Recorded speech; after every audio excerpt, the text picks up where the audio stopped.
Hero पैदा नहीं होता, हीरो बनता है अपनी मेहनत से, लगन से, सच्चाई अच्छाई के लिए लड़ने से। और ऐसा ही आज का हमारा स्वदेश हीरो है फोर्टिस, जिसने कोरोना के दौर में हर पल, हर क्षण, हर दम जंग लड़ी और महामारी को मात दी। जानते हैं कि आखिर कैसे फोर्टिस ने कोविड के दौर में एक नायक की तरह रोल निभाया।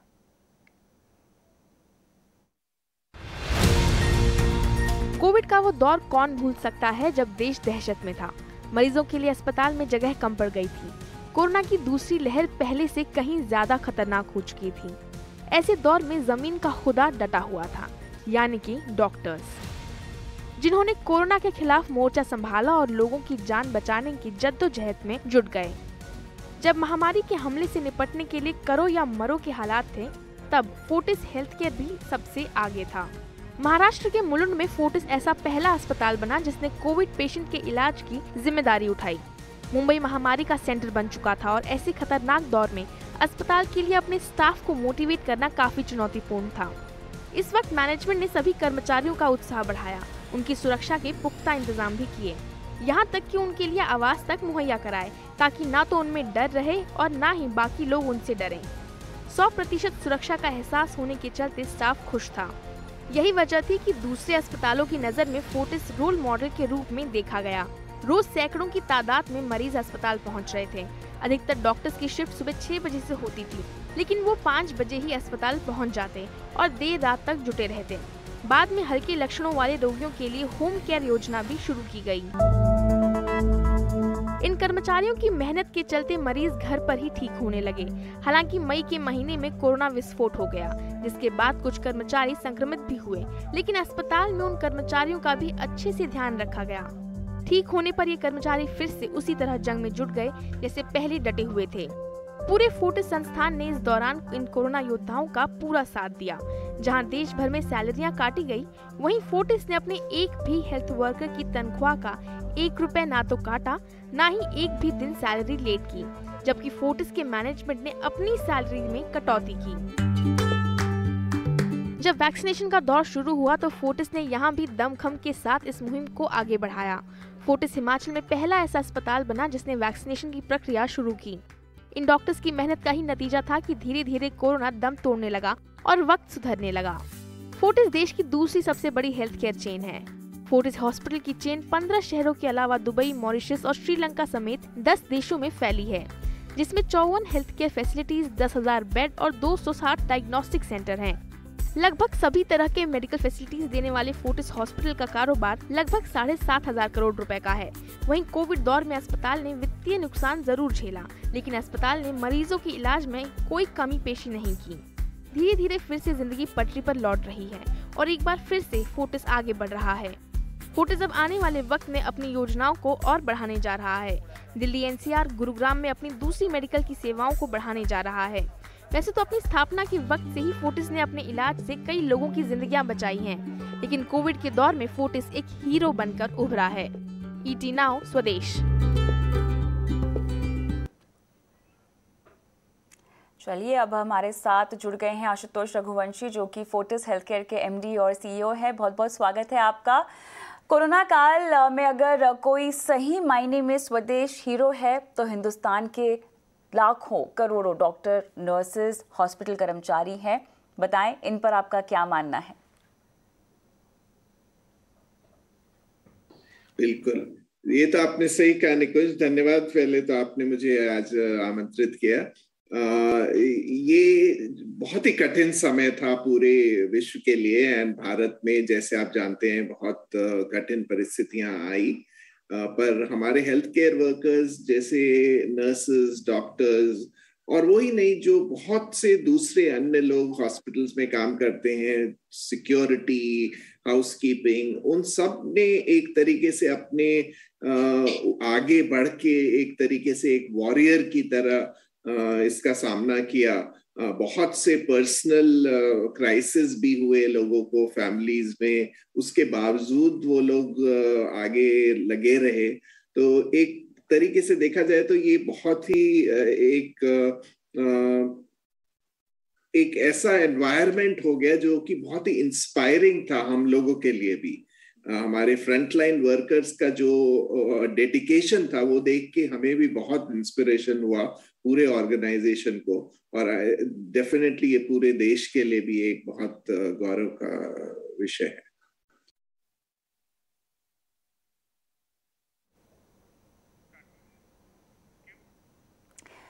इसके साथ ही ये बताएं आशुतोष कि आखिर कोरोना की स्थिति के बारे में, मौजूदा हालात के बारे में आपका क्या कहना है? खासतौर से अगर मैं तीसरी लहर के मद्देनजर कोई सवाल पूछना चाहूँ तो आप क्या कहेंगे? आप देखें तो थर्ड वेव का जहां तक सवाल है उसका प्रिडिक्शन करना बहुत मुश्किल है, पर अभी ज्यादातर वैक्सीनेशन की जो प्रक्रिया है वो काफी हद तक स्मूथ हो गई है। अभी टीनेजर्स के लिए भी वैक्सीन शुरू होने वाला है। ऑलरेडी हमारे 60-70% एडल्ट पॉपुलेशन को एटलीस्ट एक डोज मिल चुका है। तो और बहुत से लोग बीमारी से ठीक होने के कारण भी इम्यूनाइज हो गए हैं। तो इस कारण से मेरा मानना है कि थर्ड वेव जो होगी वो सीवियर नहीं होगी। अगर होगी भी तो वो एक तरीके से एंडेमिक जैसे डिजीज होती हैं उस तरीके से होगी। हर अस्पताल में कुछ पेशेंट हो सकते हैं, कम्युनिटी में कुछ पेशेंट हो सकते हैं। बहुत से साइंटिस्ट जो इस विषय में एक्सपर्ट्स हैं उनका भी ये मानना है कि शायद ये कोविड फ्री वर्ल्ड नहीं होगा, और कोविड तो एक दूसरी एंडेमिक बीमारी की तरह शायद रह पाए, पर उसका उस तरीके का असर नहीं होगा जैसे सर्ज और वेव्स पहले आते थे। तो वो एक बहुत एक तरीके से देखा जाए तो वो एक सभी के लिए एक एनकरेजिंग सिचुएशन है। उसके अलावा अगर बिजनेस की बात की जाए तो डेफिनेटली नॉन कोविड जो पेशेंट्स सफर कर रहे थे, कोविड के कारण अस्पताल में नहीं आ पा रहे थे, उन सब के इलेक्टिव प्रोसीजर्स वगैरह अब नॉर्मलसी की तरफ जाने लगे हैं। तो वो एक अच्छी बात है, क्योंकि एक जो ये पैंडेमिक का एक हिडन एस्पेक्ट था वो ये था कि जो मरीज दूसरी बीमारियों से सफर कर रहे थे because of their comorbidities and other things, वो हॉस्पिटल नहीं आ पाए और बहुत से लोगों को वो टाइमली ट्रीटमेंट्स नहीं मिल पाए, खासतौर पे जिनके प्रोसीजर्स वगैरह होने थे। ऑर्थोपेडिक्स में जिन जॉइंट्स रिप्लेसमेंट वगैरह इन सब चीजों में बहुत डिले लोगों का हुआ है, और उसका डेफिनेटली आउटकम पे भी असर पड़ता है। तो ये एक हिडन एक तरीके से देखा जाए तो ट्रेजेडी थी जो इस एपिडेमिक के साथ साथ हुई। लेकिन अगर हम कोरोना की तीसरी लहर पर ही फोकस कर रहे हैं आशुतोष, तो ये बताएं कि आखिर कितनी जल्दी एक डेडिकेटेड वार्ड खड़ा कर पाएंगे?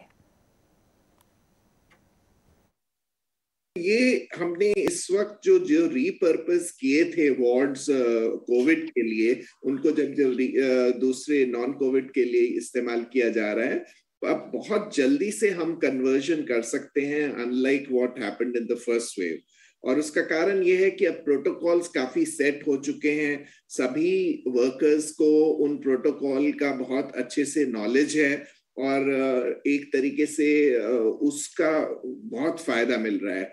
और ये रीपर्पसिंग अब खास तौर पे काफी जल्दी से हो सकेगी। दूसरे भी कुछ इंफ्रास्ट्रक्चर के जैसे प्रॉब्लम्स थे, ऑक्सीजन के बारे में जैसे बहुत प्रॉब्लम्स हुई थी पिछले समय, वो भी अब नहीं होगी, क्योंकि ज्यादातर हॉस्पिटल्स में पीएसए प्लांट्स लगा दिए गए हैं। जैसा आपको मालूम होगा, प्रधानमंत्री ने अभी कुछ पब्लिक सेक्टर हॉस्पिटल्स में भी इनॉग्रेट किया, मोर देन 1000 पीएसए प्लांट्स लगा दिए गए हैं वहां भी। तो और प्राइवेट हॉस्पिटल्स में भी ज्यादातर जगह पे, दिल्ली और हरियाणा और पंजाब वगैरह में सभी जगह पे वो लगाए जा रहे हैं। हमारे नेटवर्क में भी हमने करीब 15 हॉस्पिटल्स में वो लगा दिए हैं। तो ये सब रीपर्पस करने में इस वक्त ज्यादा टाइम नहीं लगेगा, और ये एक सबसे बड़ी बात है। और दूसरा ये भी मानना है हमारा कि जो वैक्सीनेटेड लोग हैं वो किसी कारणवश अगर उनको इन्फेक्शन होता भी है तो वो इतना सीवियर नहीं होगा कि हॉस्पिटलाइजेशन की जरूरत पड़े। तो ये सभी फैक्टर्स को देखते हुए I think we are better prepared than before. लेकिन ये बताएं कि एक डॉक्टर होने के नाते आप लोगों को क्या सलाह देंगे, उनको कितने समय तक मास्क पहनने की आवश्यकता होगी और सोशल डिस्टेंसिंग मेंटेन करने की ज़रूरत कब तक होगी? I think that has to be done for quite some time. Because सबसे बड़ी प्रॉब्लम ये है कि ये वायरसेस जैसे कि आपको मालूम है म्यूटेट होते हैं, नए स्ट्रेन्स आ सकते हैं, और वो नए स्ट्रेन्स का बिहेवियर क्या होगा वो अभी से कहना बहुत मुश्किल है। तो एक तरीके से पब्लिक में अगर आप जा रहे हैं या बहुत भीड़ भाड़ की जगह में अगर जा रहे हैं तो वहां पे मास्क बांधना हमारी एक एडवाइस होगी कि वो that is a more reasonable thing to do. अगर आप छोटी गैदरिंग में हैं, सभी लोग इम्यूनाइज्ड हैं, घर में हैं, या 5-10 लोग ऑफिस में हैं, तो वो उस समय मास्क अवॉइड किए जा सकते हैं। पर जब भी अगर ट्रैवलिंग कर रहे हैं या ऐसी जगह में बंद जगहों में अगर जा रहे हैं तो मास्क का यूज करना अभी भी इम्पॉर्टेंट है। और वायरल इलनेसेस दूसरी भी हो सकती हैं और आ सकती हैं, तो एक तरीके से देखा जाए तो ये एक अभी एक तरीके से ये सोशल नॉर्म बन जाएगा कुछ समय के लिए, तो डेफिनेटली। और आपने एक और चीज शायद नोटिस की हो कि ये इस दौरान जो कॉमन कोल्ड के इंसिडेंसेस होते थे वो बहुत ही कम हो गए हैं। उसका कारण सिंपली यही है कि लोगों ने मास्क पहने हुए हैं और सोशल डिस्टेंस मेंटेन कर रहे हैं। तो मेरी सलाह सभी को ये है कि अभी भीड़ भाड़ की जगह में अगर कभी या क्लोज स्पेस में है तो मास्क लगाना जरूरी है। लेकिन एक तरह से हम देख सकते हैं कि त्योहारी सीजन साफ तौर से शुरू हो चुका है, जगह जगह भीड़ भाड़ देखने को मिल रही है। क्या आपको लगता है कि इस तरह त्योहारों में बाहर निकलना और जिस तरह का जोश दिखाई दे रहा है आगे चल के खतरनाक साबित हो सकता है? Certainly, we have to be very cautious. If we lose our focus and we we lose our guard, we are preparing ourselves for another bad experience. जबकि मेरा मानना है कि थर्ड वेव बहुत सीवियर नहीं होगी क्योंकि बहुत से लोगों में ऑलरेडी इम्यूनिटी डेवलप हो चुकी है। पर इस तरीके का जो बिहेवियर है, जो जहाँ पे बहुत से लोग बिना किसी प्रिकॉशन के इकट्ठा हैं, और वो जो एयरपोर्ट के जो दृश्य थे आज के देखने वाले, वो तो बहुत ही है। और वो वैसी सिचुएशंस अगर अवॉइड हो तो वो बेटर होगा। डेफिनेटली हम लोगों को अपना गार्ड लोअर नहीं करना चाहिए। ये डिफिकल्ट टाइम है और जितनी जल्दी ये रिकवरी हो और लाइफ नॉर्मलाइज हो उतना ही बेटर होगा।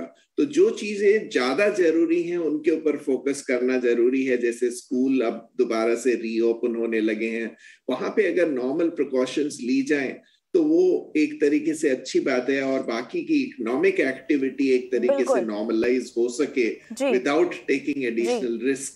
बिल्कुल, लेकिन इसके साथ साथ अगर हम थोड़ा सा आपके हॉस्पिटल बिजनेस पे फोकस करना चाहें आशुतोष, तो ये बताएं कि आखिर कोरोना के समय हॉस्पिटल का बिजनेस कितना ज़्यादा था और नॉर्मल समय के हिसाब से अगर हम तुलना करें तो कितना फर्क पड़ा? I would say things are getting normal.